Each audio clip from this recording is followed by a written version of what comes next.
Bonjour à tous, bienvenue sur RTS, bienvenue dans Carré VIP, première émission de la saison les amis, et merci d'être de plus en plus nombreux à nous suivre, vous connaissez maintenant le fonctionnement.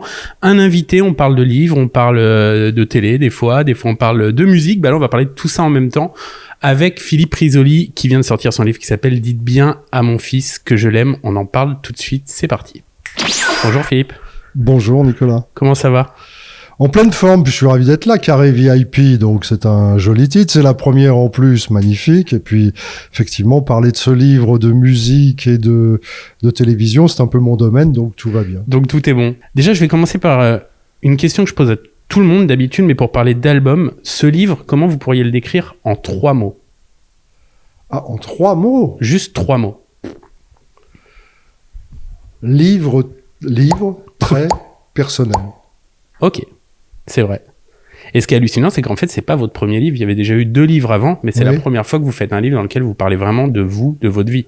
Oui, je parle de moi, mais je parle essentiellement de ma famille, mon père, ma mère, ma grand-mère, mes oncles, mes tantes très proches, c'est-à-dire ce qu'on appelle la famille du premier cercle, ceux qui sont là au moment de votre naissance et qui a priori sont heureux de vous voir arriver dans ce monde et qui vont vous accompagner tout au long de votre enfance, au long de votre adolescence et puis jusqu'au moment où vous devenez jeune homme et que vous allez prendre votre envol. Alors ils sont là, ils vous donnent des conseils, ils vous maternent un petit peu et c'est très sympa. Puis ce sont des gens qui étaient montés dans le train avant vous avez pris le train en cours de route et donc la vie fait qu'ils vont descendre du train avant vous et qu'un jour vous vous retrouvez non pas seul dans le train, que comme disait Jean d'Ormesson, il y en a d'autres qui sont montés au fur et à mesure, qui sont non plus vos ascendants mais vos descendants.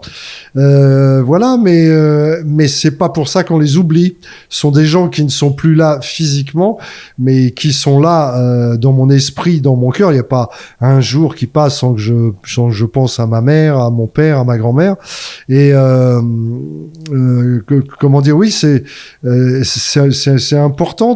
Donc j'avais envie de leur rendre hommage, surtout qu'ils ont eu des vies où il s'est passé des trucs assez étonnants qui méritaient d'être racontés. Voilà, donc j'avais envie de le faire. Pourquoi à ce moment-là ? Pourquoi ce livre il sort maintenant ? Pourquoi vous avez attendu autant de temps ? Alors ce livre sort maintenant parce qu'en fait au tout départ c'était pas exactement ce livre-là que je voulais faire. C'était plus un livre sur mon père et l'histoire de cette génération d'immigrés italiens qui débarquent en France comme ça un petit peu avant la guerre, la Deuxième Guerre mondiale. Enfin, il y en a qui étaient déjà arrivés au moment de la Première Guerre, mais il y a toute une vague qui arrive au moment de la Première Guerre mondiale. Paris se trouve occupé. Quand on est gamin à ce moment-là, comme c'était le cas de mon père, qu'on est étranger et qu'on est de la nationalité d'un pays allié à l'ennemi, vous vous doutez bien que c'est pas une enfance très facile. Alors, par définition, il se passe des trucs, vous échappez à la mort. Ça a été le cas pour mon grand-père, Angelo, le père de mon père. Vous échappez à la mort à plusieurs reprises. Vous êtes un petit peu isolé parce qu'on vous demande d'oublier votre langue maternelle pour évidemment épouser non seulement la langue française, mais les coutumes de ce pays. Donc, vous êtes un petit peu recroquevillé, replié sur vous-même. C'est pas une enfance facile, ça vous empêche de faire des études, donc il faut manger, donc vous attrapez un petit peu le premier boulot qui passe, histoire de se faire un petit peu d'argent, et puis surtout, vous connaissez bien cette histoire du Paris sous l'occupation, et moi ça m'intéressait. Mon père m'a raconté ça très tardivement, puisque j'avais des rapports un peu musclés avec mon père étant petit. C'était il était très sympa, mon père, mais il était d'une sévérité excessive quand j'étais petit, quoi. Bon, et c'est quelqu'un, il ne buvait pas une goutte d'alcool, je le dis, parce qu'on pourrait dire, oui, peut-être qu'il lui balançait des tartes de temps en temps, parce qu'il avait bu un petit coup. Pas du tout, il buvait pas d'alcool, mon père, comme moi, d'ailleurs. Non, voilà, donc je me suis rapproché de lui après le décès de ma mère, c'est-à-dire après 2004, et pendant 20 ans, je me suis un peu non seulement rapproché de lui, mais occupé de lui, puis surtout, il a commencé à me parler, chose qu'il avait jamais faite. Et ça m'a intéressé. Je me suis dit, je vais écrire un livre, et comme ça a été le dernier, mon père, de cette génération que j'évoquais plus haut, j'avais appelé ça le dernier témoin. Malheureusement, le dernier témoin s'est éteint. En donnant le titre de mon livre, d'ailleurs, puisque dites bien à mon fils que je l'aime, c'est une phrase, c'est la dernière phrase que mon père a prononcée sur cette terre. C'est une confidence qu'il a fait à l'infirmière en lui demandant de me la transmettre, évidemment. Donc, Donc voilà, donc j'ai changé mon fusil d'épaule et j'ai décidé de réveillonner une dernière fois avec cette famille, proches, oncles, tantes, grands-parents, parents, de les avoir tous là réunis pour faire la fête ensemble autour de la table et j'ai choisi le Noël de mes 12 ans. Donc ce livre, c'est un petit garçon qui a 12 ans, passionné déjà de radio, passionné de télévision et de cinéma, de théâtre, enfin de tout ce qui a trait à ce milieu-là, et qui réveillonne avec des adultes. Et par rapport à tout ce qui a été dit ce soir-là par ces adultes, donc on est en 1965, par rapport à ce qu'on a mangé ce soir-là, les entrées, les plats, la bûche de Noël, etc. Et par rapport au cadeau que ce petit garçon a trouvé le lendemain matin en se réveillant au pied du sapin de Noël, eh bien, j'évoque des dizaines de sujets différents les uns les autres, avec des allers-retours dans le présent. On peut se retrouver très bien en 2022, en 2018, mais on repart aussi dans une période plus ancienne. On peut très bien évoquer l'assassinat de Kennedy, la mort d'Edith Piaf, dont on parle beaucoup puisque là, ça a été le cinquantenaire. Donc voilà, quoi. Exactement, c'est cette soirée du 24 décembre 65. Pourquoi ce réveillon-là, vous avez choisi comme fil rouge? Parce que c'est un peu le fil rouge du livre. Oui, c'est même franchement le fil rouge du livre, le réveillon. 1965, pourquoi? La raison principale, c'est que j'ai 12 ans. Et 12 ans, on n'est plus tout à fait un petit môme à 12 ans. Et encore moins maintenant, d'ailleurs. Mais déjà, à cette époque-là, on était plus à fait, mais on n'est pas encore un jeune homme. On est entre deux eaux, en fait. Sur tous les sujets, on est assez curieux, on s'intéresse. Alors, on capte des bouts de conversation des grands sans comprendre exactement ce qui se passe. Donc voilà, donc je trouve que c'est une année charnière assez intéressante. Puis c'est l'arrivée de Zorro aussi. Zorro sur les écrans français fait son apparition. La première fois que Guy Williams incarne ce personnage que j'ai adoré étant petit. Et puis c'est l'arrivée aussi d'autres séries télévisées que je découvrirai évidemment un petit peu plus tard. 12 ans, je sais pas. Est-ce que c'est l'âge que vous avez sur la couverture, sur cette photo qu'on voit? Alors, je pense que j'ai un tout petit peu plus. Je dois avoir 13-14 là-dessus. Je pense que j'ai 14. Je vais essayer de décrire un peu cet enfant-là, vous, et vous allez me dire ce que vous en pensez. En lisant le livre, on retient que vous étiez plutôt bon élève, curieux, bavard quand même, leader. Et ça vous a suivi toute votre vie, plutôt leader, malin, observateur, à l'origine des projets. Bon, ça revient un petit peu à leader, plein d'énergie. C'est ça, moi, que je retiens sur votre personnalité. Est-ce que c'est ça? Est-ce que ça vous convient? Oui, ça me convient tout à fait parce que je pense que c'est un peu ça. J'étais un bon élève, mais élève dissipé, comme on disait à l'époque. Et j'entraînais mes petits camarades à faire la fête, à faire quelques bêtises, avec des tringles à rideaux, on se faisait des sarbacanes. Pendant que le prof Eldo tournait, on prenait nos feuilles de cahier, on faisait des petites fléchettes qu'on glissait dans la sarbacane et allons-y par la fenêtre. On pouvait très bien envoyer une fléchette dans la salle de cours d'à côté, ou l'envoyer carrément dans la nuque du professeur qui se retournait et qui disait « Qui a fait ça ?» Mais comme on avait tous des sarbacanes, évidemment, c'était bon. Donc voilà, oui, j'étais un petit peu dissipé. Donc je me retrouvais. Alors à l'époque, on disait tu me copieras 100 lignes. Alors 100 lignes de merde. 100 lignes plus après une punition générale, encore 100 lignes plus 100 lignes. Des fois, je rentrais chez moi. Avec des 500 lignes à écrire.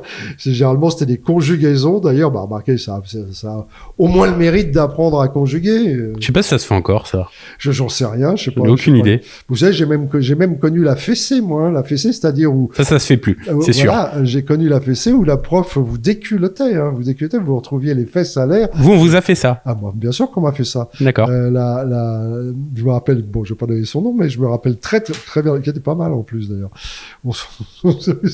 C'est pas forcément désagréable d'ailleurs. Ça dépend à quel âge. Mais bon, c'est vrai. Et donc, donc non, j'étais un peu dissipé. On m'a supprimé parfois certains prix, ce qui n'a pas été du meilleur goût concernant ma maman qui a versé quelques larmes parce qu'un jour en public, on a dit voilà, il aurait dû avoir le prix de pas le prix d'excellence, mais le prix d'honneur. Mais à la demande de son professeur, ça a été retiré pour indiscipline, parce que je répondais. Okay. Je répondais et je pouvais très bien des fois dire des petits gros mots ou des trucs comme ça. Et ça, c'était déjà, et c'est normal d'ailleurs, très très mal vu. Quand on écrit un livre comme ça, ce livre, je résume, il va de votre naissance environ jusqu'en 1986, le jour où vous apprenez que vous allez rejoindre l'émission Star Quiz, votre première émission, votre premier jeu de télé. En fait, quand on écrit un livre comme ça, qu'on se replonge dans cette période de jeunesse, d'enfance, c'est quoi la part émotionnelle entre le plaisir qu'on prend à se replonger dans ses souvenirs et des fois peut-être un petit peu le fait que ça remue et que ça peut être un peu difficile? La part, je crois qu'il n'y a pas de part. C'est effectivement, c'est chargé d'émotions quand vous écrivez les lignes parce que vous ne pouvez pas. J'ai pas. Vous voyez, là, je parlais avec un clin d'œil d'humour de la fessée. J'en parle pas dans ce livre, mais c'est vrai que c'était quand là subitement vous avez l'image de ça ou d'autres choses, et évidemment qu'il y a une charge émotionnelle extrêmement forte. Ça pourrait faire œuvre de psy à la limite, si vous voulez. Mais c'est ça, parce qu'il y a des moments drôles, puis il y a des moments durs. Voilà, il y a des moments très très drôles, même. Parce que c'est vrai que je parle de la disparition de mon père et de celle de ma mère, et qui n'ont pas été très plaisantes ni l'une ni l'autre, indépendamment du côté affectif. Je dis plaisante au niveau des conditions. Ça a été deux morts un peu particulières, les deux. Donc effectivement, au moment où vous l'écrivez, je revois la scène et je peux pas dire que ça me fasse sauter de joie. Mais alors en même temps, je trouve ça touchant parce que j'ai surtout des femmes d'ailleurs, des lectrices, qui m'écrivent des petits mots en me disant, vous savez, là, au moment de la disparition de votre mère, par exemple, j'ai versé une larme mais je pleurais en lisant le bouquin, mais je pleurais pas du tout j'étais pas du tout abattu, si vous voulez, à pleurer à chaudes larmes, mais c'était l'émotion d'imaginer la scène, parce que j'ai fait en sorte que tout ce que je raconte soit très imagé, très cinématographique, en fait. Ça pourrait presque, c'est marrant parce que là, je reviens d'un festival consacré aux livres où j'ai dédicacé évidemment pas mal de bouquins, et il y a une dame qui me disait, mais vous savez, là, je viens vous le faire dédicacer, mais elle l'avait déjà acheté avant, donc elle l'avait déjà lu, et elle me disait, ça pourrait très bien être une série, votre bouquin. C'est vrai, ou un film. Ou un film, enfin, voyons à mon niveau une série. Ok. Tout à l'heure, vous l'avez précisé, le titre du livre, d'où ça venait, cette phrase que votre père a dit à l'infirmière que vous avez appris un peu plus tard. À quel moment vous vous dites cette phrase va devenir le titre du livre, sachant que vous l'aviez commencé avant? Eh bien, je me le dis parce que normalement le livre s'appelait Le Dernier Témoin. D'accord. C'était qui était votre père. Qui était mon père. Et puis je voulais plus appeler ce livre comme ça. Je trouvais que ça avait plus vraiment de sens. Et puis je cherchais, puis tout d'un coup je me suis dit, ben pourquoi pas prendre une phrase de lui, et pourquoi pas la dernière que je trouvais tellement belle, et qui gommait en fait l'avant-dernière, qui était va-t'en, je ne veux pas que tu me vois mourir, de qui elle était beaucoup plus dure, beaucoup plus triste. Alors je trouvais que le fait qu'il y ait le mot amour, enfin aime, ça me plaisait, puisque c'est un livre d'amour de la famille, en fait, ce bouquin, finalement, comme dans de nombreuses familles, j'espère. Donc je trouvais que ça reflétait bien l'esprit que je voulais donner à ces 260 pages ou 270 pages, je crois. 285. Ah oui, je minimise, mais c'est bien. Volontairement, à des moments, je vais pas vous poser plus de questions que ça sur le déroulé, ce que vous venez de dire. Allez lire le livre et vous aurez toutes les réponses. On n'est pas dans le but de vous reposer ce que vous dites déjà dans le livre. J'ai vraiment envie d'essayer d'aller plus loin. Donc, allez lire ce livre. Franchement, il se lit très vite et il est hyper agréable. À un moment dans ce livre, il y a une photo où vous êtes avec votre papa. Cette photo, je voudrais qu'on la mette là à l'écran. Moi, je suis bluffé par le fait à quel point il vous ressemble, votre papa, sur cette photo. Donc, c'est laquelle de photo? C'est la toute dernière? Celle qui est en bas, là? En haut.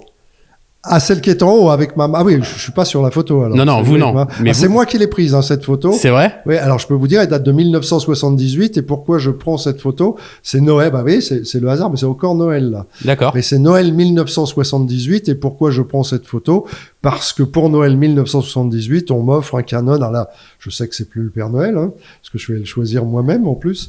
C'est Noël 78, et on m'offre le fameux boîtier Canon AE1 avec une série d'objectifs qui sont un 28, c'est-à-dire un grand angle, un 50, c'est-à-dire la focale de l'œil en gros, un 135 pour faire du portrait, et un 300 au cas où il me viendra à l'idée de devenir un paparazzi. Voilà. Et donc, je me suis dit, faut que je m'entraîne, et avec qui je m'entraîne? Avec les gens que j'ai autour de moi. Et comme dans la photo, ce que je préfère, c'est le portrait, j'ai donc fait ce portrait de mes parents. Il y a quelques photos à l'intérieur du livre, justement, mais il y en a pas beaucoup pour un passionné de photos. On va y revenir parce que vous en parlez beaucoup. Il y en a pas beaucoup parce que vous faites ça aussi. Alors d'abord, il ne devait pas y en avoir du tout. Vous voyez. D'accord, ok. Comme ça, c'était réglé. Mais j'ai dit à mon éditeur, je suis un petit peu embêté qu'on mette pas un petit cahier photo parce que je parle de gens quand même. Quand je parle de la sœur de ma grand-mère bretonne avec sa coiffe, avec tout ça, j'ai envie qu'on imagine surtout que je la décris physiquement, elle, comment elle est. Alors j'ai bien envie qu'on mène quand même une image plus précise. Parce que c'est vrai que mon éditeur m'a dit, mais c'est des gens qu'on ne connaît pas. Bah oui, mais si c'est pour mettre une photo avec Charles Aznavour, tout le monde le connaît. Quel est l'intérêt? Ça ferait une photo de plus. Et encore que j'ai mis 3 photos avec des gens connus, on va dire. Donc je trouvais intéressant de les présenter. Et à l'exception d'un seul, qui est mon oncle Guy, j'avais pas de photo sous la main. Tous les autres sont représentés. Tous ceux dont je parle, qui sont autour de la table, sont représentés dans ce livre. Petite question un peu, voilà, ça dépend des gens, mais quand on écrit comme ça un livre qui nous concerne quand on est jeune, et surtout quand les souvenirs sont assez lointains, on peut avoir tendance des fois à embellir certaines choses, à comme dans un film, vous savez, romancer certaines choses. Est-ce que vous avez eu cette... Alors, très honnêtement, vous avez raison, parce que des fois, dans le souvenir, vous dites, comment ça se passait exactement mais en fait, je crois que c'est drôle, parce que j'ai une mémoire beaucoup plus précise de mes souvenirs d'enfant. Peut-être que si vous me demandez des anecdotes du juste prix, il y a 2, 3 qui en plus tournent tellement sur c'est ça, il y a les images. Voilà, donc, mais je me rappelle pas forcément je me rappelle très bien comment j'ai pris Star Quiz. Je me rappelle très très bien de mon premier Jeopardy, par exemple, mais il y a d'autres émissions où je me souviens plus exactement, donc le jour où je vais le raconter, ça va être un peu plus compliqué. Mais là, curieusement, je me souviens très bien. Et puis, si vous voulez, parfois, ça peut devenir une sorte de best-of. Parce que, par exemple, ce réveillon de 1965... Là, il y a tous les détails de ce révéillon. On a l'impression que c'est incroyable les souvenirs que vous en avez. Oui, mais rien ne dit que j'ai pas mis une anecdote de 1964 ou une de 1966. Vous voyez, moi, ce qui m'intéressait, c'était de restituer l'ambiance et de restituer vous voyez, par exemple, mon oncle Guy, qui était militaire et que je fais parler pas mal à un moment... Je l'ai mis en 65 parce que lui, il a assisté de par sa fonction de capitaine d'abord, mais il a beaucoup voyagé, donc il était très peu là. Ça se trouve, c'est celui de 64 où il était là, ou celui de 66. Ça, je peux pas vous garantir, mais peu importe, puisque ça ne pose aucun problème. Donc moi, je l'ai collé en 65. Voilà. J'aurais qu'on parle d'une chose qu'on apprend dans le livre, vraiment, c'est votre sens du contact. On vous a connu dans les émissions avec les différents candidats, toujours très à l'aise, à mettre très à l'aise les gens. On regarde quelques images et on en parle après. Est-ce que vous avez le trac? Vous avez le trac? Pourtant, j'avais tout fait pour vous décontracter l'autre jour. Ça allait mieux en fin d'émission? Un peu mieux. À chaque fois que vous revenez, ça vous reprend. Ah oui. Si j'ai bonne mémoire, vous avez terminé dans le bateau avec... c'était qui, Sonia? Oui, Sonia, oui. Alors, comment ça s'est passé? Bien, ça va. Bien? Vous me raconterez après, alors. Je propose de jouer au tyrolien. Alors moi, je m'occupe d'installation thermique, tout ce qui est chauffage, froid, climatisation. C'est pas le moment, là, parce que, disons, si, ça va reprendre, là. Tout ce qui est ramonage, en ce moment, si on tape pas mal... donc... je vais vous dire, Teddy, un bon petit ramonage de temps en temps ne peut pas nuire. Au sens propre comme au figuré, oui. Hein? C'est sûr.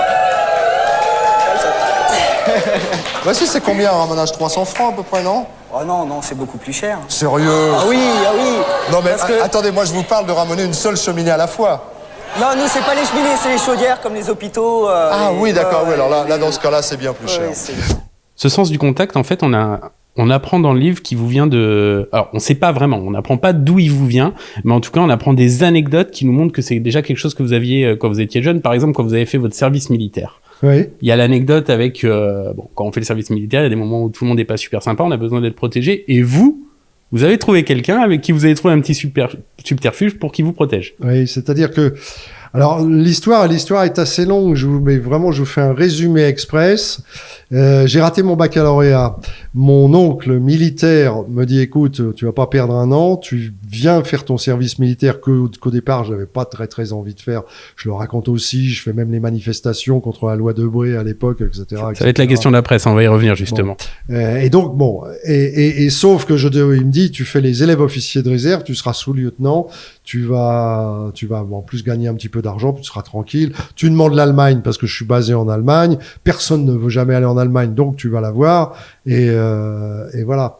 Sauf qu'il y avait un détail qui ne... Alors, j'ai passé les élèves officiers de réserve, que j'ai eu effectivement, mais sauf que c'était complet pour la session d'octobre, et voire même celle de décembre. Et donc, parce que c'était tous les 2 mois. Donc, il fallait que je parte en février. Mais si je partais en février, il fallait que je fasse 1 an, je ratais la rentrée de la fac de l'année suivante, donc ça collait pas. Donc je lui ai dit tant pis, c'est pas grave, je vais faire 2e classe, mais il faut que je parte tout de suite. Bon. Et sauf qu'il y a eu une erreur dans les ordinateurs et j'ai pas été envoyé avec mon oncle en Allemagne, mais ils se sont dit lui il a envie d'en chier pour demander l'Allemagne. Donc ils m'ont envoyé dans les commandos parachutistes.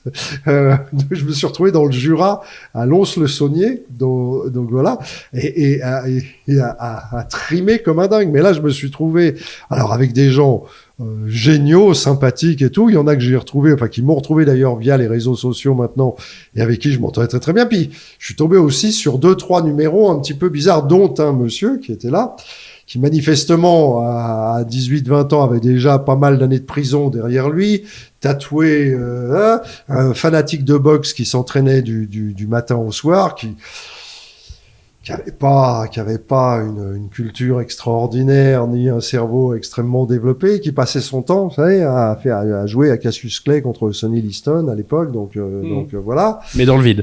Dans le vide, sauf qu'il était, vous voyez, il s'approchait de fou, puis il avait des crochets, des uppercuts, des directs, tout ça, et je me disais, je vais finir par m'en prendre un et tout, et puis bon. Et puis un jour, il avait reçu une lettre de sa petite amie, qui était une nouvelle petite amie. Sauf que je me suis rendu compte qu'il n'arrivait pas à lui répondre à sa petite amie. En fait, il savait pas écrire. Et donc, je lui ai dit, il s'appelait Michel. Je lui ai dit, Michel, c'est simple, on va faire un deal. Moi, j'écris à ta place des lettres à ta petite amie, mais en me faisant passer pour toi, évidemment. Mais toi, d'abord, t'arrêtes de passer à côté de ma tête à me foutre, à faire semblant, à faire du R coup de poing, on dirait, maintenant. Oui, c'est ça. C'est un peu ça, parce qu'il y a un moment, ça va finir par m'énerver. Alors, en temps normal, parce que ça va finir par m'énerver et tu vas en prendre une, mais là, on peut pas lui en coller une. Le type, c'était une montagne de muscles. Donc, c'était pas possible, malgré le fait que je faisais déjà du karaté. Mais, et je lui ai dit, voilà, donc je t'échange mon savoir. Moi, j'écris à ta nana. Toi, en revanche, t'arrêtes de me fatiguer, là. Et en plus, tu deviens mon garde du corps, mon bodyguard. Si on m'emmerde, je t'appelle. Et lui, ça me va très bien. Et alors, ça a été les 15 premiers jours. Puis je lui ai dit, quand même, je te demande pas grand chose, parce qu'en fait, personne m'embêtait. Donc finalement, il avait rien à faire. Je lui ai dit, alors, tu sais ce qu'on va faire? Comme t'es toujours réveillé très tôt, là, pour faire tes mouvements, au lieu de taper comme ça dans le vide, je te paye le café, mais c'est toi qui le fais. Et tu m'amènes. Alors, c'était marrant de voir cette montagne de muscles avec ses tatouages partout qui arrivait, puis qui me faisait un petit, c'était du Nescafé, des trucs, vous savez, il me faisait mon truc, comme ça. Et alors donc, j'ai écrit pendant 1 an, j'ai écrit à sa nana, qui devait être étonnée, parce que j'employais des mots dont il avait même pas conscience, quoi. Et en fait, en réfléchissant, en écrivant, je me disais, finalement, j'ai inventé un peu les réseaux sociaux, parce que j'ai fini à la fin, je dis pas par tomber amoureux de la fille, parce que je l'ai jamais vue, je la connais pas, je l'ai jamais rencontrée, mais à force de lui écrire et de lui écrire et de lui écrire, je finissais par presque entretenir une relation avec cette nana. Donc c'est une histoire assez étonnante, mais qui correspond bien à ce qu'on voit maintenant sur les réseaux sociaux, quoi. Hein.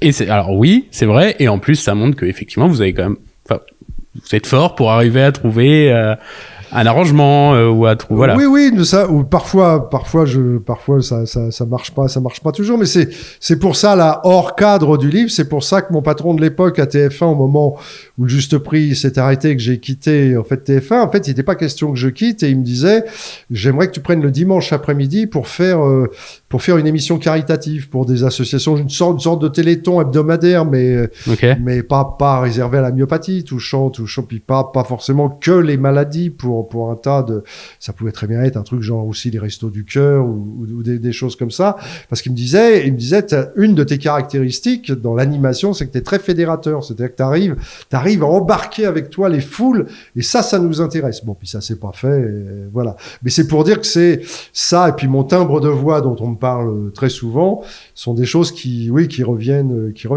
Mais effectivement, je suis assez proche des gens. Moi, je peux très bien parler de tout et de n'importe quoi. Ça, c'est peut-être ma culture qui me vient de mes études de droit, je sais pas. Mais je peux aller au supermarché, acheter un pack de jus d'orange et rester 20 minutes à parler avec la caissière de toute autre chose. Ça, c'est bavard. Après, c'est normal. Oui, enfin, pour un animateur, généralement. Oui, mais c'est bavard. Mais c'est que j'écoute ce qu'elle me dit. Ah oui, d'accord. C'est-à-dire que elle va commencer à me dire quelque chose indépendamment du prix du pack de jus d'orange, et ça va m'intéresser. Donc je vais la relancer. Ça fait voilà. Donc c'est génial. Vous avez parlé de l'épisode du service militaire juste avant. Vous m'avez dit j'étais très. Bon, en fait, je sais pas si vous avez dit ce mot-là, mais engagé quand même. Quand on lit ce livre-là. J'ai l'impression que vous étiez quand même très militant, plutôt à gauche à l'époque. Ou c'est une impression? Oui, non. À plusieurs reprises, hein. On voit que vous êtes engagé dans les combats. Ouais, c'est ni à gauche ni à droite. Mais c'est l'époque où j'achetais les bouquins de Mitterrand, La Paille et le Grain, mais j'étais étudiant. Pourtant, j'étais dans une fac dite de droite, qui est Paris 2 à Sas, même très à droite. Ouais, c'est vrai. Cela dit, je l'avais pas choisi, hein. Il se trouvait que quand vous vouliez faire droit, que vous aviez le 18e arrondissement de Paris allait automatiquement à Assas. Bon, c'est comme ça. C'est pas moi qui ai dit, je veux aller là. Mais je le regrette pas parce que à côté de ça, c'est une très bonne fac.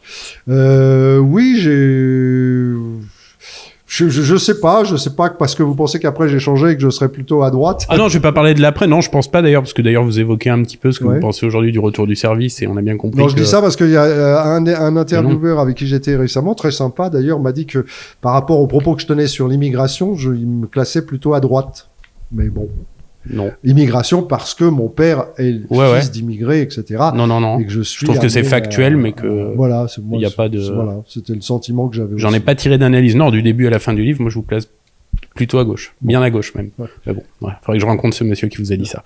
D'ailleurs, aujourd'hui, voilà, le retour du service militaire, c'est quelque chose que vous n'êtes pas d'accord. On est bien d'accord. Alors, je nuancerais quand même. Je pense, sur le coup, je me suis dit, j'ai perdu un an. Mais en fait, après, avec le recul, ça vous permet aussi de... oui, ce gars dont je parlais tout à l'heure, c'est un gars que j'aurais jamais rencontré dans ma vie. Enfin, il n'y aurait eu aucune raison pour que je croise le parcours de ce genre de personne. Et finalement, c'était assez intéressant après, parce que vous doutez bien qu'au bout d'un, là, ce que je raconte, c'est le début.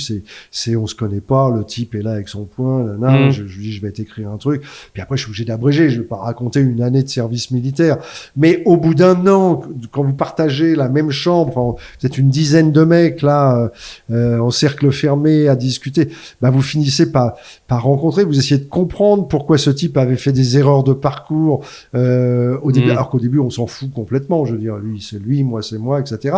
Mais quand vous partagez les choses, automatiquement vous êtes obligé de vous intéresser, vous essayez et donc ça offre quand même un certain intérêt de brassage de personnes qui ne sont pas des mêmes milieux socio-culturels, mais c'est pas inintéressant. C'est pour ça que je nuancerais quand même. Grand sens de la compassion, on va dire. Peut-être. Je sais pas. Ça peut développer, enfin si vous l'avez en tout cas ça peut le développer.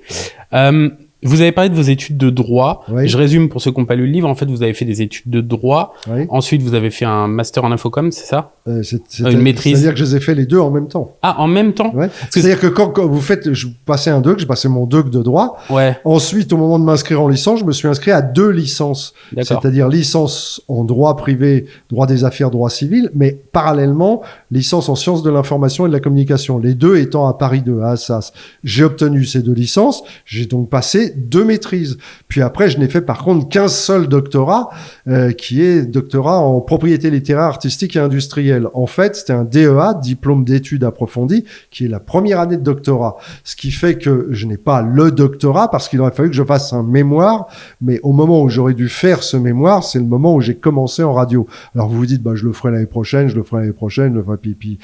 Et puis je peux toujours vous dire, je le ferai l'année prochaine, parce que je crois que c'est toujours valable. Mon truc, je suis toujours ce qu'on appelle admissible. Donc peut-être qu'avant de mourir, je vais dire tiens, je vais me faire un petit mémoire, moi. Mais pourquoi pas?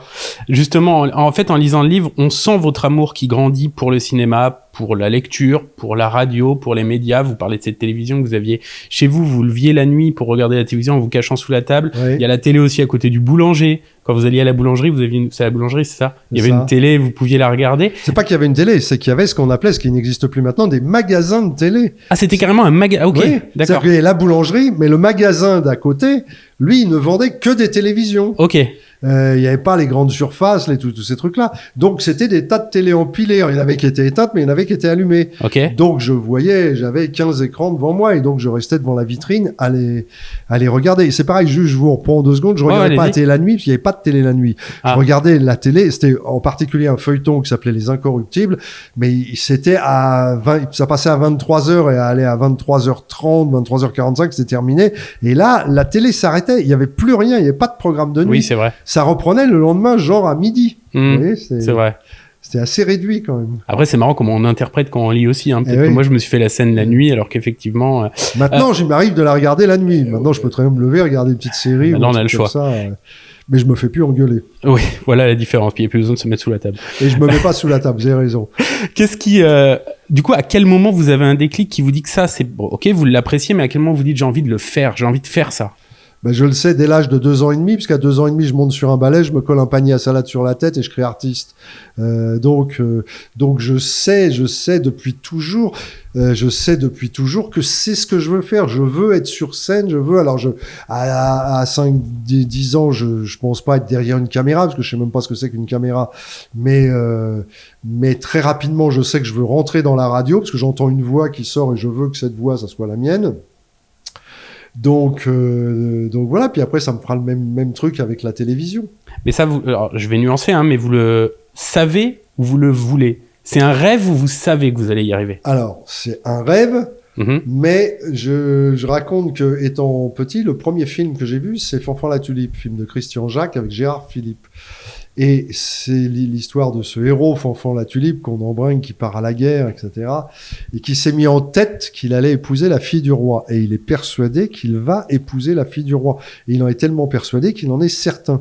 Eh bien, moi, c'est la même chose. C'est-à-dire que dès l'instant où je me suis dit, je veux faire de la télévision et la radio, malgré le fait qu'on me dise et qu'on me répète en permanence, mais on ne connaît personne. Et puis quand c'est vu de l'extérieur, ces milieux de la radio, ces milieux de la télévision, c'est toujours un petit peu glauque. Enfin, on se dit, alors passez-moi l'expression, mais on se dit, il y a des histoires de cul, il y a des histoires de drogue, il y a des histoires de... Voilà ce que voit le kidam qui n'a jamais mis les pieds sur un plateau de télé ou dans un studio de radio. Donc voilà, donc les parents vous encouragent pas forcément à aller vers cette voie-là, ils vous encouragent plutôt. Parfois d'ailleurs, ils vous font faire une petite erreur, parce que moi qui ai toujours été un littéraire, hein, j'étais toujours volontaire pour les récitations par exemple, j'adorais. Alors les dictées un peu moins, parce que les dictées je fais pas mal de fautes d'orthographe, mais c'est mon talon d'Achille ça. Pas des fautes de conjugaison genre ER au lieu de l'accent, ça j'en fais aucune. Donc il a été relu. Oui, il a été relu par ma femme qui elle par contre est très pointilleuse sur ça. Okay. Non, c'est surtout des redoublements de consonnes. Je sais jamais si ça prend 2 M, 2 L, voilà, c'est dans ce sens-là. Mais donc les dictées un peu moins, mais tout ce qui était récitation, qui était comment dire, pas les essais, mais les rédactions, tout ça, j'adorais ça. Mais sauf que à la fin des années 60, la grande mode, c'était de dire, on va faire ponts et chaussées. Je sais même pas ce que c'était que ponts et chaussées. Alors donc je me suis retrouvé dans un lycée à faire des maths, ça me dérangeait pas trop, mais du dessin industriel où j'étais absolument nul, de l'atelier, c'est-à-dire vous avez trois trucs qui sont le fraisage, l'étolimeur et le tour. Le tour, c'est comme son indique, c'est un truc qui fait comme ça. Vous faites des pièces. Le fraisage, c'est un truc qui fait comme ça, voilà. Et le troisième, c'est l'étolimeur, c'est un machin qui fait comme ça. Et c'est là-dessus que je suis tombé au bac, et c'est là-dessus que j'ai pété la machine complètement. C'est pour ça que j'ai pas eu le bac et que j'ai été obligé de partir à l'armée. Vous voyez, et ça, c'est dans le livre. Ça, vous le dites dans le livre. Oui, vous ça, parlez de cette anecdote. Et c'est marrant parce que... Oui, je le raconte parce que dans la vie, la chance, c'est important. Pourquoi je me plante? Parce que je suis éliminé à cause de l'étolimeur. Franchement, je plante la machine complètement. Mais pourquoi? Parce que on arrive en seconde. Hein, vous faites 3 mois de fraisage, 3 mois de tour, 3 mois d'étolimeur. Donc, en seconde, je fais fraisage, je fais tour, mais au l'étolimeur, je me casse le bras. Donc, je suis exempté. Je ne fais pas d'étolimeur. En première, ce sont les grèves. Il y a les grèves. Au moment où j'aurais dû faire l'étolimeur. Je ne fais toujours pas d'étolimeur.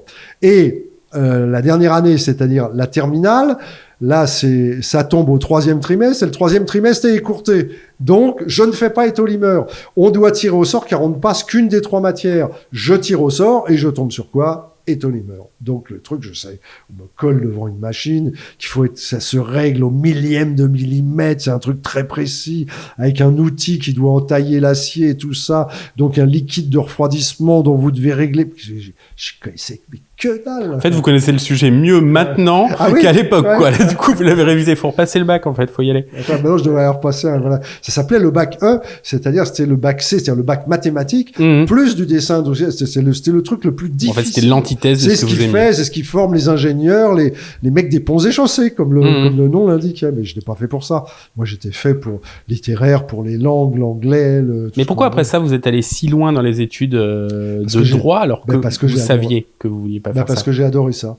Okay. J'ai adoré ça. Le droit m'a passionné, franchement m'a passionné, parce que ça reste de la communication, parce que vous défendez la peau d'un mec. N'oubliez pas d'ailleurs qu'au moment où moi je fais mes études de droit, c'est-à-dire la deuxième moitié des années 70, la peine de mort existe toujours. Donc je me dis, pourquoi pas être éventuellement un jour avocat pénaliste, même si je pense qu'au fond je l'aurais pas fait, parce que j'ai des potes qui sont de ma promotion, qui sont devenus pénalistes, mais le problème c'est que vous êtes assez rapidement, quand vous commencez à monter dans la hiérarchie, en contact avec des voyous, et vous passez votre vie avec des voyous, et on essaye de vous soudoyer, on essaye de vous... Bon. Donc c'est pas forcément un milieu que j'aurais adoré, mais un avocat en droit des affaires, par exemple, une belle escroquerie, là, vous voyez. Et là, c'est magnifique. Il faut absolument être d'une mauvaise foi absolue pour arriver à le sortir de là. C'est fantastique. J'avoue, j'ai pas fait ça, mais oui, je peux le comprendre. J'ai fait Infocom aussi, par contre. Vous avez fait, pardon? Infocom. D'accord. Pareil. Mais je peux comprendre l'attrait. Mais donc vraiment, je trouvais que c'était passionnant. Et puis ça m'a donné une culture générale assez importante. Je veux dire, je pense pas qu'il y ait un sujet que vous puissiez évoquer là où je vous dise, bah non, je vois pas, je sais pas. Ce qui vous aidera plus tard dans les émissions, dans les jeux télé. Bien sûr, ce qui m'aidera, même parce que pour écrire ce livre. Et quand je commence à l'écrire, je sais pas encore très bien où j'y vais. Mais ça, j'avoue, si je dois retenir une chose de ce livre, hormis le côté hommage à ma famille qui me tient à cœur, c'est la réflexion des professionnels qui me disent, mais c'est vachement bien écrit ton bouquin. Alors, j'y avais pensé à ça. Tout vous l'avez écrit, parce qu'il y a aussi des gens, des fois, qui savent pas forcément, bien sûr. et qui le font réécrire derrière. Là, c'est pas le cas. C'est vous qui avez écrit. Il y a pas un mot dans ce livre qui ne soit pas de moi. Exactement comme dans les 2 livres précédents, exactement comme dans mes chansons. Mais c'est hyper important de le préciser, c'est pas une évidence, dans un livre. Ah ben non, mais je vais vous dire, c'est même pas... Si, je pourrais presque vous raconter une anecdote. En fait, j'ai écrit ce bouquin, je l'ai proposé à une maison d'édition.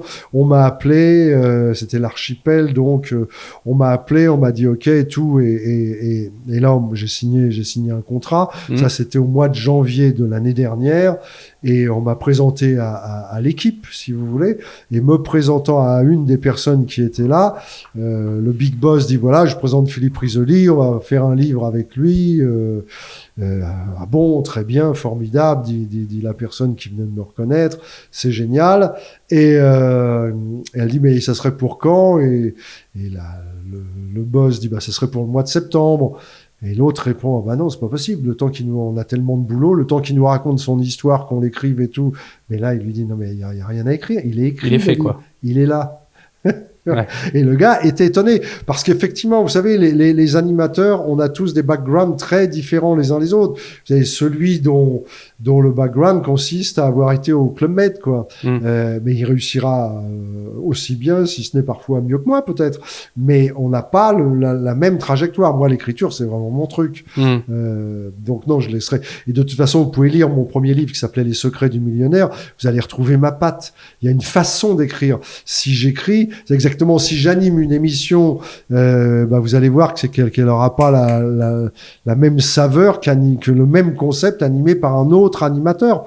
Je dis pas que ce sera mieux par moi, mais ça sera différent, ça c'est sûr et certain. Regardez le Juste Prix. Juste Prix, vous avez eu Max Meignier, vous avez eu Patrick Roy, vous avez eu Laga, vous avez eu Eric Galliano, vous avez eu moi. On a été 5 déjà. 5 pattes différentes. Et c'est 5 approches différentes du même concept. avec peut-être pour moi un petit rapprochement entre vous et Patrick Roy. Je trouve que vous aviez une façon d'entrevoir l'émission un C'est peu possible, commune. ouais. Voilà, ça c'est moi, c'est mes souvenirs. Après, j'ai pas connu ceux d'avant. Dans le livre, vous évoquez aussi beaucoup vos rêves. Et j'ai adoré tout ça parce qu'il y a plein de mots où on se reconnaît un petit peu dans votre façon de rêver. Vous parlez des figurants, ces personnes qu'on a croisées à un moment de notre vie et qu'on retrouve des fois dans des rêves sans savoir pourquoi des années après. Et vous parlez aussi des méchants, les Dark Vador. Et pourtant, je trouve que dans le livre, finalement, il n'y a pas ces Dark Vador, il n'y a pas ces méchants. On a l'impression qu'il y a que les gens qui vous ont apporté quelque chose de positif dans le livre. Oui, parce que j'avais envie que ce soit, je voulais pas que ce soit un livre plombant. Je voulais qu'il n'y ait aucune aigreur dans ce livre, que ce soit pas rabougri. Je voulais que ça soit positif, que ce soit large, que ce soit ouvert. Donc c'est ce qui m'intéressait. Évidemment, comme tout le monde, j'en ai croisé des Dark Vador.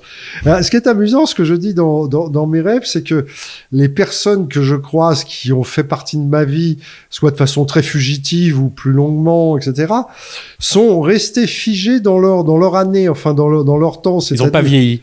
Alors, elles n'ont pas vieilli, mais elles ne se sont pas modernisées. C'est-à-dire que, par exemple, quand je suis avec ma grand-mère maternelle, avec qui j'ai partagé beaucoup de temps étant jeune, je l'ai jamais vue avec un smartphone, par exemple. Mmh. On aurait pu se dire, tiens, elle attrape le smartphone. Mais non, pas du tout. Elle reste dans son jus, quoi, dans son, même chose pour le marchand de bonbons du haut de la rue avant, chez qui on causait les pires malheurs, on l'obligeait à se retourner, enfin, on lui demandait toujours de nous expliquer ce qu'il y avait derrière lui, puis pour qu'il ait la tête tournée, on était à 5-6, on lui piquait des petits bonbons, c'était des petits bonbons à 1 centime, donc ça le ruinait pas. Mais ce gars-là, donc, qui a occupé qu'une part, minime de ma vie, plus que minime même, quasiment insignifiante. Et ben des fois il apparaît, et je vois très bien son visage, hein, très très bien. Est-ce que vous avez déjà rêvé des émissions, du Juste Prix, du Millionnaire? Est-ce que ça vous est arrivé de les revoir? Non, les émissions, non, jamais. Non, vrai j'ai jamais rêvé des émissions. Il m'arrive de rêver à des gens qui ont fait ces émissions, mais qui, par exemple, ne sont plus là, ou que j'ai totalement perdu de vue, ou ça peut m'arriver. Évidemment, il y a des gens qui ont marqué ma carrière.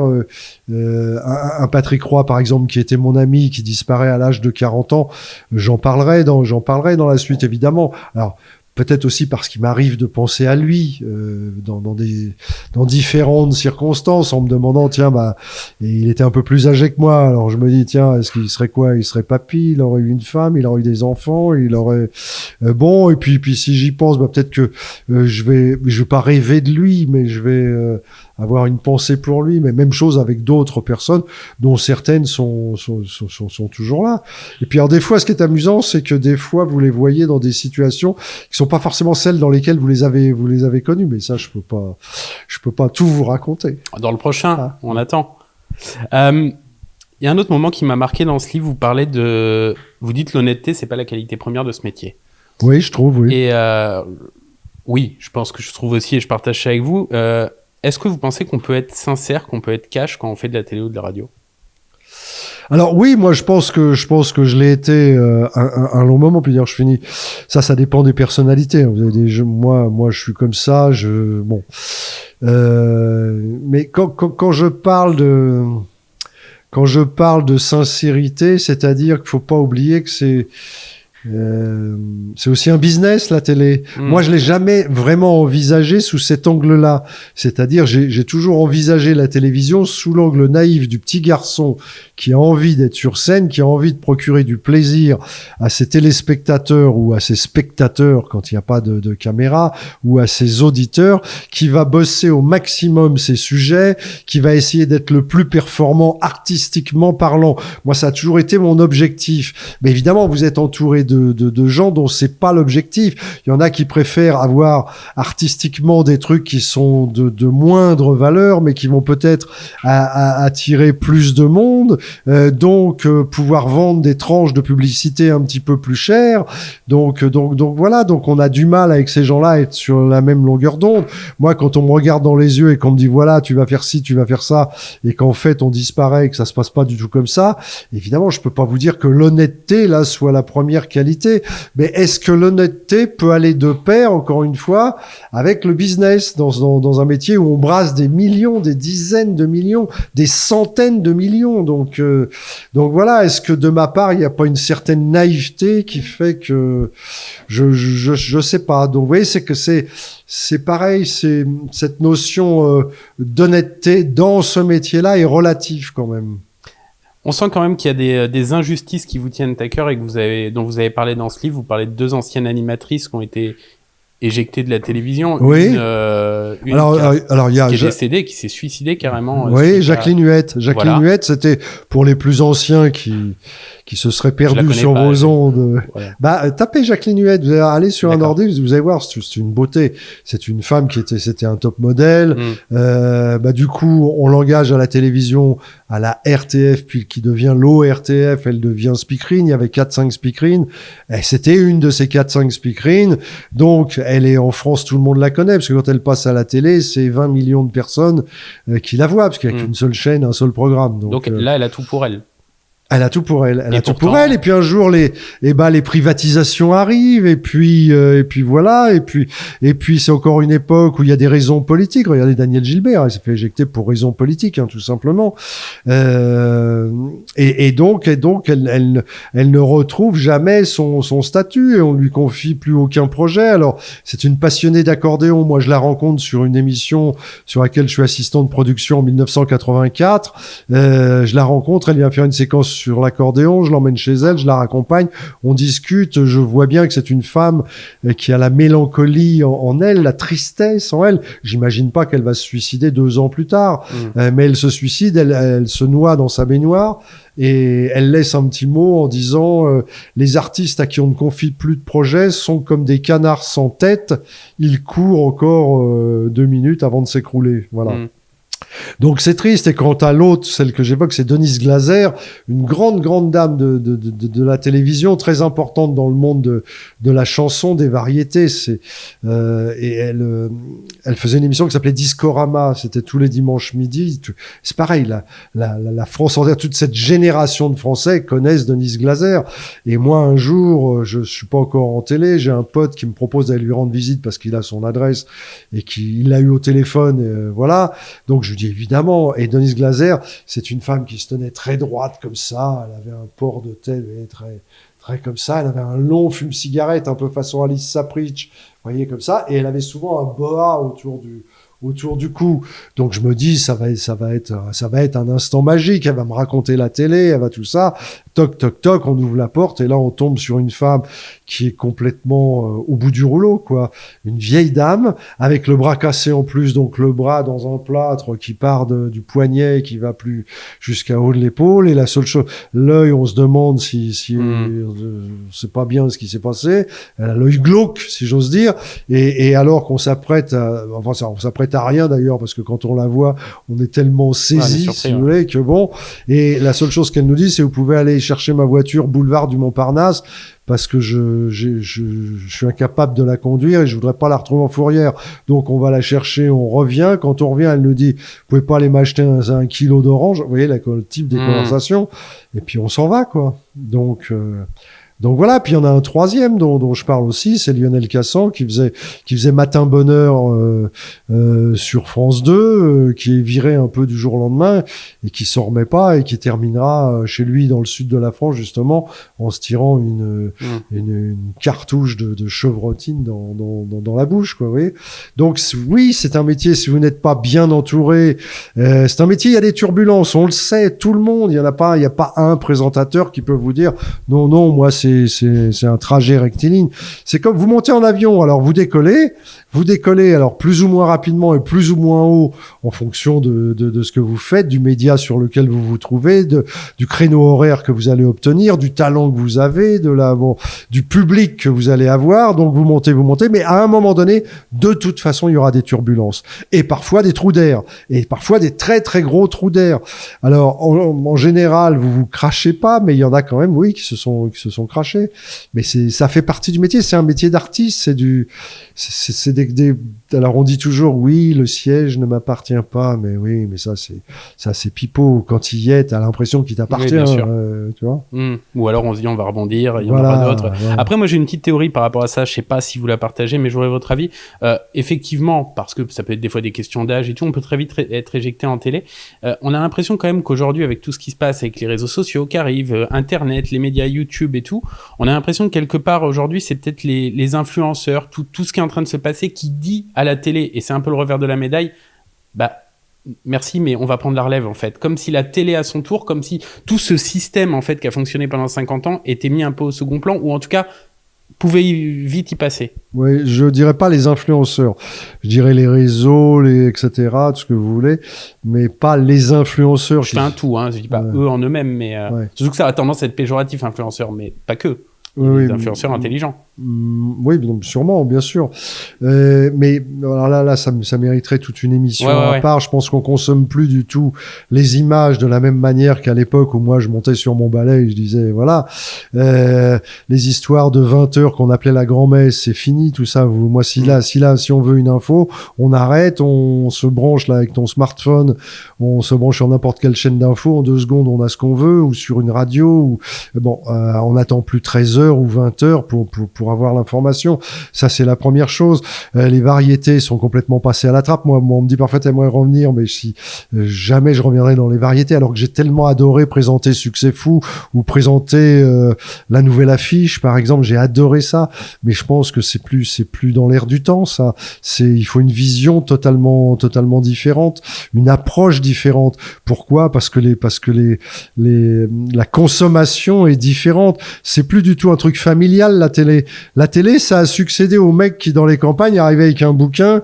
C'était la flambée, la cheminée. Le gars arrivait, il commençait à vous lire une histoire. Il y avait une suite, il revenait le lendemain. Ça, après, quand on est arrivé à la radio, à la télé, c'est devenu ce qu'on a appelé les feuilletons. Et puis, les feuilletons ont laissé place aux séries.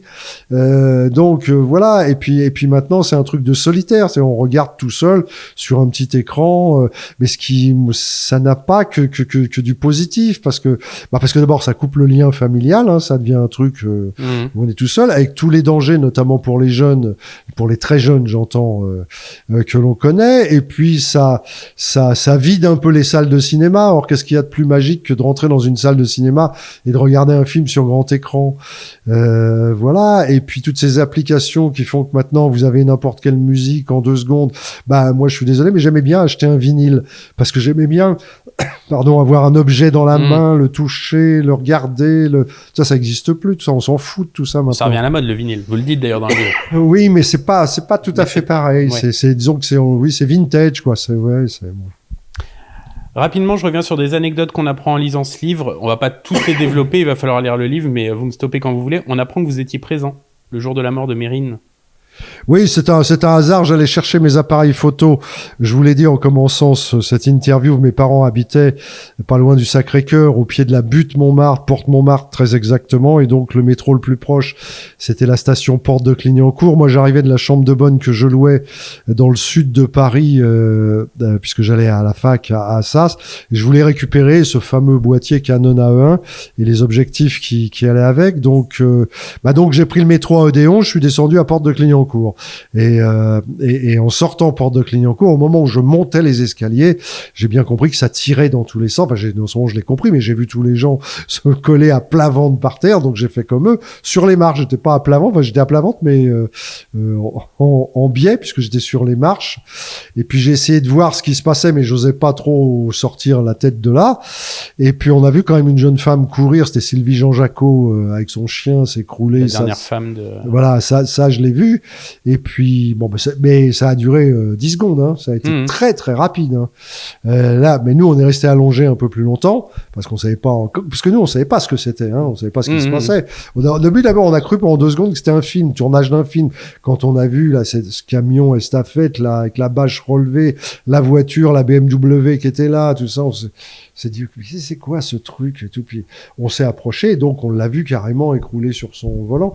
Bon, après, assez rapidement, la police est intervenue. Ils ont fait un barrage, un cordon de sécurité. On pouvait plus approcher. Mais alors j'avais pas mes appareils photo parce que j'allais les chercher. J'étais dans le mauvais sens. Alors est-ce que j'aurais pris ça en photo? Oui, j'aurais sûrement pris en photo. Après, qu'est-ce que j'en aurais fait? Est-ce que je les aurais gardés, effacés? Je sais pas. Pourquoi vous faites pas ce que fait... Enfin, on voit aujourd'hui un animateur bien connu qui fait de la photo, c'est Nikos. Oui. Ça vous a jamais tenté de faire ça? Ben, je fais quand même pas mal de choses. Là, j'écris un livre, j'ai écrit des chansons, j'ai fait de la musique, je fais du théâtre. Eh ben voilà, il manque la photo. Ah, il me manque. Oui, pour peut-être un jour, mais je suis pas très photo numérique. Moi, c'est-à-dire que je reprends comme tout le monde, des photos numériques, mais vraiment, c'était le travail à l'ancienne qui m'intéressait. Quand vous êtes dans une chambre noire, que vous avez vos bains, que vous foutez la feuille, là, et que vous commencez en noir et blanc, parce que, honnêtement, je faisais que du noir et blanc, la couleur. Je faisais pas. Je la faisais, mais je la faisais développer. Moi, je ne développais que le noir et blanc. C'était ce qu'il y a de plus simple. Vous commencez à voir un visage apparaître. Vous commencez, je trouvais ça, j'adorais ça. Puis il y a un silence, il se passe quelque chose. Là, vous allez prendre 40 voix. C'est formidable parce que même ceux qui savent pas faire de photos, finalement, arrivent à en avoir une. Vous collez en rafale, vous faites. Maintenant, de toute façon, l'appareil est tellement perfectionné qu'il prend à votre place. Ouais. Il y a plus. Moi, je me souviens parfois pour draguer mes petites copines, je leur expliquais ce que c'était qu'une focale, je leur expliquais ce que c'était que le rapport entre la vitesse et le diaphragme et tout ça.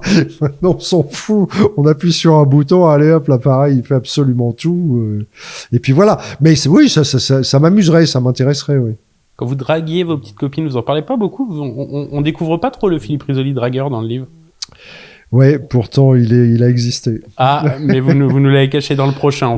Je l'ai pas caché. C'est un angle que je n'ai pas abordé, même si quand même, regardez, dans les manifestations du fameux boulevard Saint-Germain, on sent quand même que j'aime bien séduire, et c'est vrai que je dois une partie de ma carrière aux femmes, je le cacherai pas. D'ailleurs, je raconte comment, parce que c'est aussi ça, ce bouquin, c'est comment un mec qui arrive de nulle part, pourquoi du jour au lendemain, il se retrouve sur un écran de télé, comment il fait.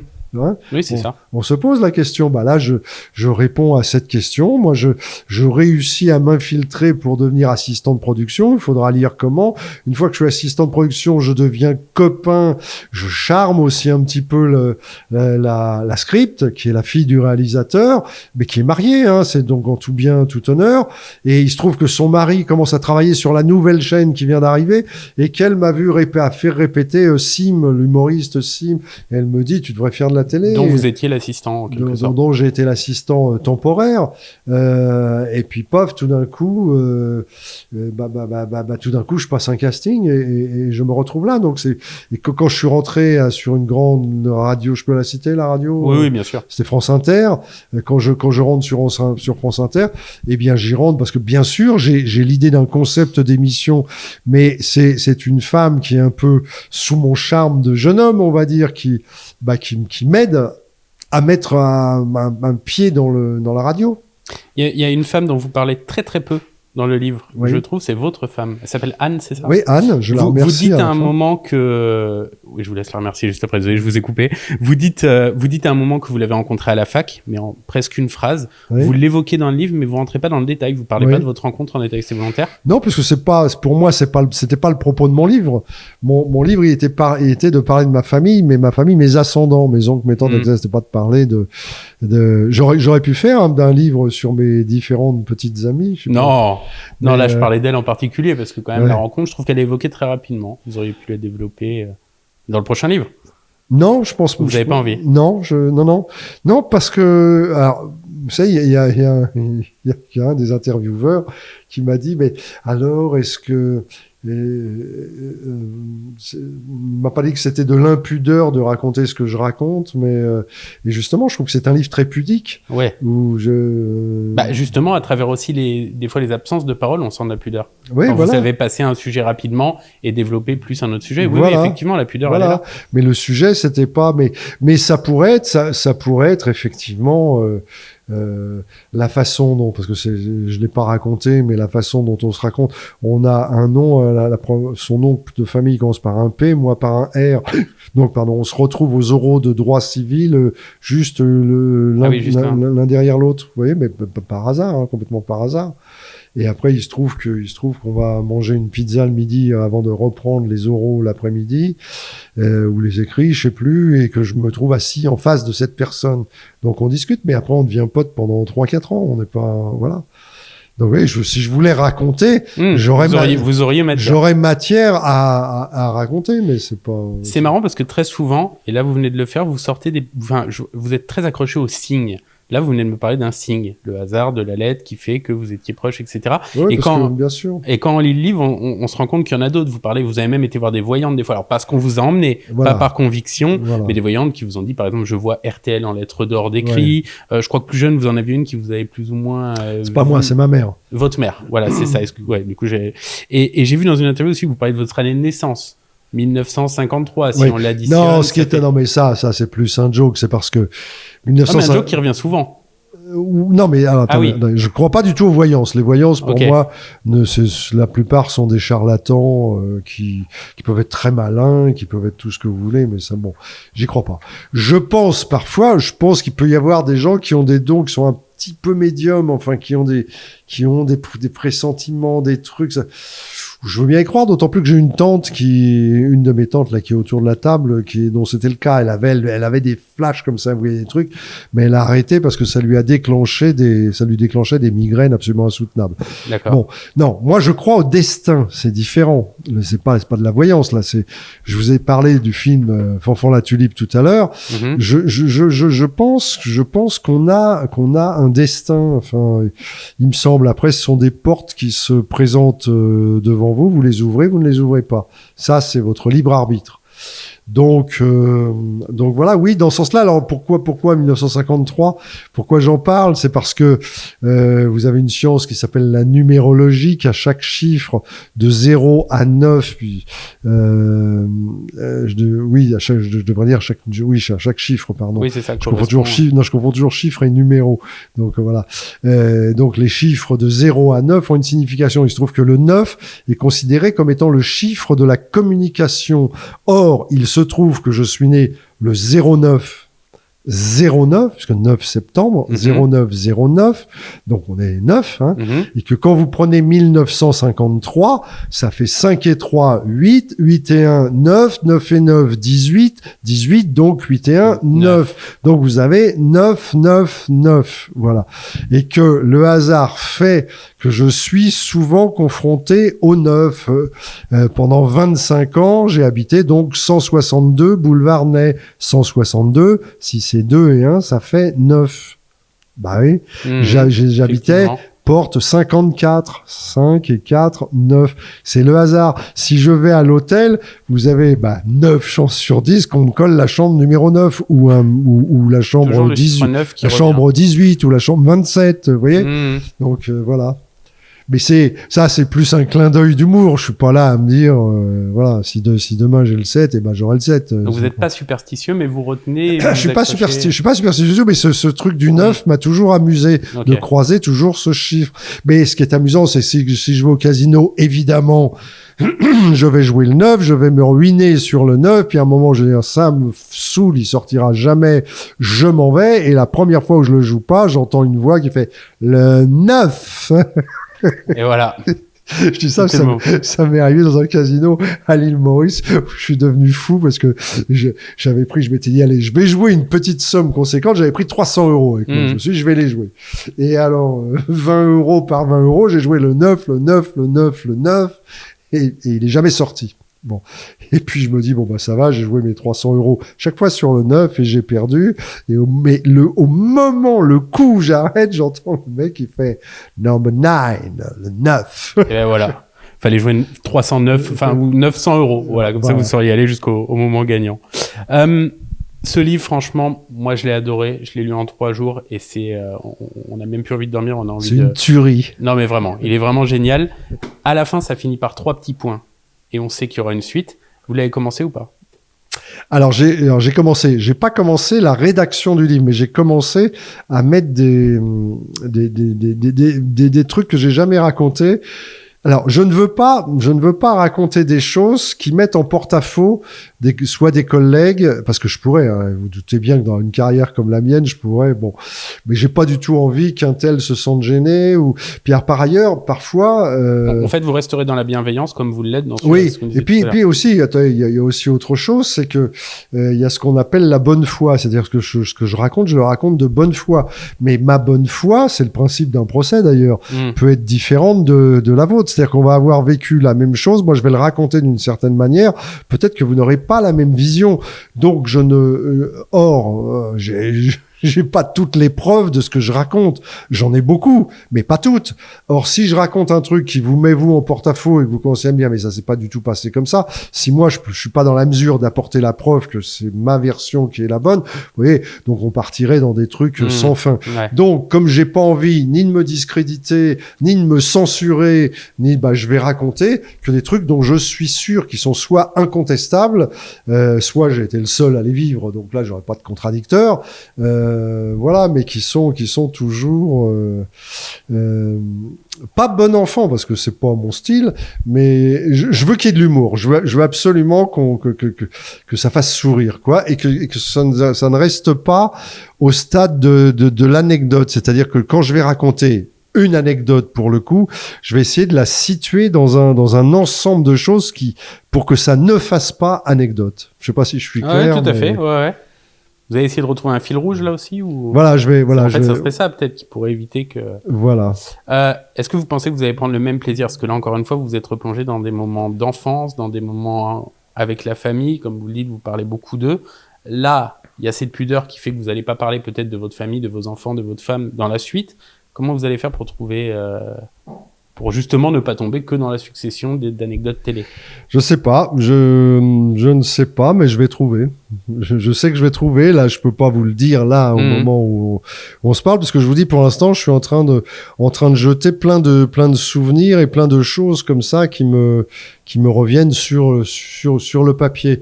Après, je vais essayer. Ce qui est sûr, je veux pas d'ordre chronologique. Vous voyez, on s'arrête le 10 février 86, mais il y a pas de chronologie puisque je pars, je reviens, je repars. Là, ça va être un peu pareil. Je resituerai des choses parfois dans un contexte politique. Je parlerai d'un certain nombre de rencontres que j'ai pu faire, un peu à la manière de celle de Jean Rochefort dans dans celui-là. Mais je pourrais très bien refaire des clins d'œil à l'enfance parce que je me souviendrai d'un truc que j'ai pas écrit dans celui-là et je me dirais, faut quand même que je le dise. Et donc, voilà, quoi. Bon, ça, mais j'aime bien ce système de changer d'époque comme ça. Alors c'est surprenant au début. Moi, ça m'a surpris au début parce que on revient en arrière, on se dit on n'en est pas là, on était en quelle année? Et après, quand on comprend, effectivement, ouais, non, c'est vraiment sympa. Merci en tout cas d'avoir écrit ce livre. On attend la suite avec impatience. Les amis, je vous le rappelle, il s'appelle Dites bien à mon fils que je l'aime et c'est aux éditions de l'Archipel. C'est exactement ça, cher Nicolas. Dernière question, c'est une question que je pose à tous mes invités, à chaque fois pour finir l'émission. Si vous aviez l'occasion de remonter le temps et de remonter à cette époque-là, à celle de ce petit garçon de la couverture, maintenant que vous savez tout ce qui vous est arrivé par la suite, lui qui avait tous ses rêves de télé, qu'est-ce que vous lui diriez? Je dirais, écoute, il est pas mal ton parcours par rapport aux rêves que tu avais. Écoute, bravo, t'as tenu ta ligne, t'as tenu ta trajectoire. Effectivement, il y a eu des hauts, il y a eu des bas. T'es passé à côté de certaines choses, peut-être. Mais disons que majoritairement, globalement. C'est plutôt réussi, je pense. Enfin, je pense, oui, quand je le vois. Puis il a une bonne bouille en plus, lui. Il est sympa. Maintenant, si je pouvais remonter le temps, je remonterais bien plus loin que lui. Je remonterais jusqu'au XVIIe siècle. Moi, je suis fasciné par ça, par le temps, mais le temps passé, pas le temps à venir. C'est-à-dire que si la machine à remonter le temps, c'est quelque chose qui m'aurait fasciné, mais me retrouver, par exemple, là, à l'endroit où on se trouve, mais au XVIIe siècle, par exemple, pour voir un peu comment ça, j'aurais adoré ça. Ce sera peut-être l'objet d'un bouquin, ça, d'ailleurs. On prend des risques, mais oui, c'est une bonne idée. Mais on peut prendre des risques à se retrouver là au 17e. Mais bon, merci d'avoir été avec nous en tout cas. Merci beaucoup. À bientôt. À très bientôt.